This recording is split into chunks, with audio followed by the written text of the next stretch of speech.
Natural fruit పల్ప్తో చేసే ice creams ఇప్పుడు kids ఇంకా పెద్దవాళ్ళకి చాలా ఫేవరెట్ అయిపోయింది కదా.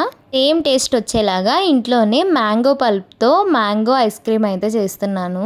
నేను చెప్పిన 2 స్టెప్స్ ఫాలో అయితే సరిపోతుంది. ఫస్ట్ అయితే బాదం, క్యాష్యూస్, మకానా ఇంకా డేట్స్ పౌడర్ తీసుకొని వామ్ మిల్క్ కూడా యాడ్ చేసి ఒక 20 మినిట్స్ అయితే సోక్ చేయాలి. ఇప్పుడు మ్యాంగోస్ని కూడా చిన్న చిన్న పీసెస్ లాగైతే కట్ చేసుకుంటున్నాను. ఇవి చెట్టుకాయలు చాలా బాగున్నాయి. టేస్ట్ అయితే ఎలాంటి మందులు వాడకుండా పెంచితే ఇంత టేస్టీగా ఉంటాయా అనిపించింది. ఇప్పుడు ఒక మిక్సీ జార్ తీసుకొని ముందే సోక్ చేసి పెట్టిన డ్రై ఫ్రూట్స్ ఇంకా మ్యాంగోస్ని అయితే యాడ్ చేసుకొని చక్కగా బ్లెండ్ చేసుకోవాలి. ఇలా బ్లెండ్ అయ్యాక ఈ మిక్చర్ని ఒక కంటైనర్లో వేసి పైన ఇలా కవర్ చేసి ఫ్రిడ్జ్లో 5 అవర్స్ పెట్టి ఉంచితే మన హెల్దీ ఇంకా టేస్టీ మ్యాంగో ఐస్ క్రీమ్ అయితే రెడీ.